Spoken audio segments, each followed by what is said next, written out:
Indian blogger নন্দিনীর আরও একটি ভিডিওতে সকলকে স্বাগত জানাই। বন্ধুরা, আশা করি সবাই ভালো আছেন, সুস্থ আছেন। মা কালী দেবীর অশেষ কৃপা পেতে কমেন্ট বক্সে অবশ্যই লিখুন জয় মা কালী দেবীর জয়। জ্যৈষ্ঠ মাসের অমাবস্যা তিথিতে অনুষ্ঠিত হতে চলেছে ফলহারিণী কালী পূজা। জ্যৈষ্ঠ মাসের অমাবস্যা তিথিতে মা কালীকে ফলহারিণী রূপে পূজা করা হয়। আজকের পর্বের বিষয় হল 2024 সালে ফলহারিণী অমাবস্যার তারিখ ও সময়, পঞ্জিকা অনুযায়ী এর পূর্ণাঙ্গ সময়সূচি, মা কালীকে ফল প্রদান করার নিয়ম, ফলহারিণী অমাবস্যার মাহাত্ম্য, এই সবকিছুই থাকবে আজকের ভিডিওতে। ভিডিওটির মূল পর্বে যাওয়ার পূর্বে ইন্ডিয়ান ব্লগার নন্দিনী চ্যানেলটিকে সাবস্ক্রাইব করে বেল আইকনটি প্রেস করতে ভুলবেন না। লাইক, কমেন্ট এবং শেয়ার করে দেবেন।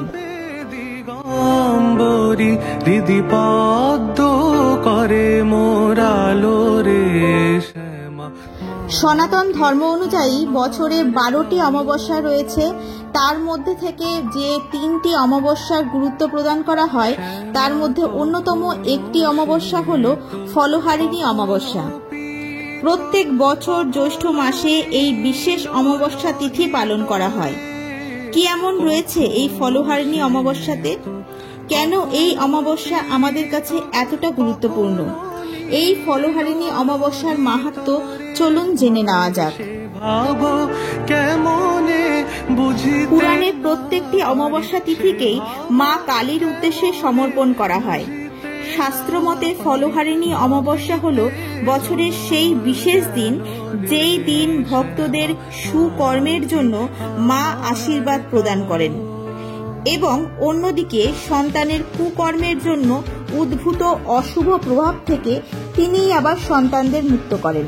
অর্থাৎ এই দিনে মা যেমন শুভ ফল প্রদান করেন, অন্যদিকে তিনি সন্তানদের অশুভ ফলও হরণ করে থাকেন।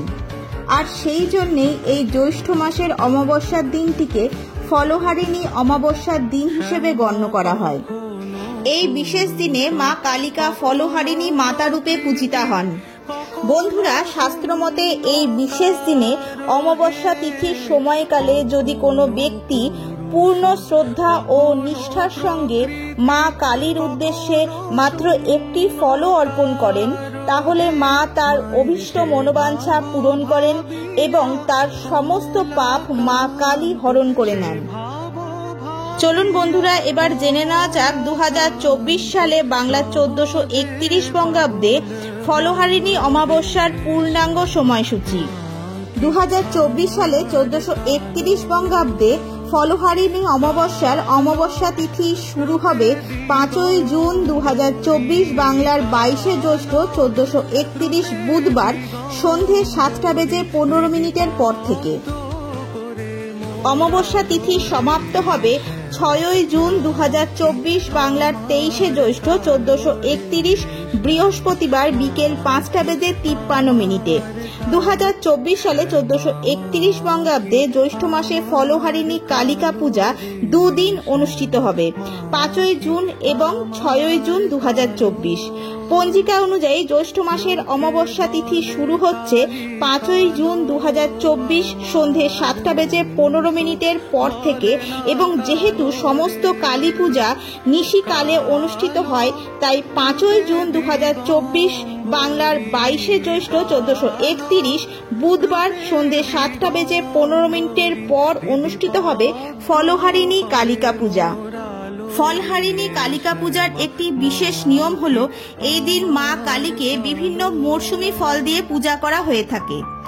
আম, জাম, লিচু, কাঁঠালের মতো মরশুমি ফল মাকে নিবেদন করা হয়। এদিন মনস্কামনা পূরণ করতে ভক্তরা মাকে মরশুমি ফল নিবেদন করেন। ভক্তদের বলা হয়, যতদিন ভক্তের সেই মনোবাঞ্ছা পূরণ না হচ্ছে, ততদিন সেই নিবেদিত ফল ভক্ত গ্রহণ করতে পারবেন না। ইচ্ছে পূরণ হলে সেই বিশেষ নিবেদিত ফলটি গঙ্গায় ভাসিয়ে পুজোর আয়োজন করতে হয়। তারপর ভক্তরা সেই ফল গ্রহণ করতে পারবেন। চলুন বন্ধুরা, এবার জেনে নেওয়া যাক ফলহারিণী অমাবস্যার দিন মা কালীকে ফল অর্পণ করার নিয়ম কি। এই নিয়ম পালন করে মা কালীকে ফল নিবেদন করুন, মা কালী অবশ্যই আপনার মনোবাঞ্ছা পূরণ করবেন। ফলহারিণী কালিকা পূজার দিন সন্ধেবেলায় স্নান সেরে লাল বা হলুদ রঙের শুদ্ধ বস্ত্র পরে মা কালীর পূজা করবেন। মাকে ফল নিবেদন আপনি আপনার বাড়িতেও করতে পারেন বা মন্দিরে গিয়েও করতে পারেন। বিশেষত এই 3টি ফল নিতে হবে, যেগুলি হলো আম, জাম ও লিচু।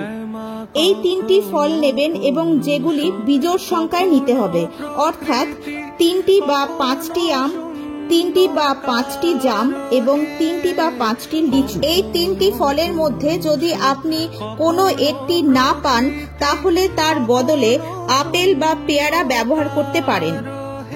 এই 3টি ফল মায়ের শ্রীচরণে নিবেদন করার নিয়ম রয়েছে।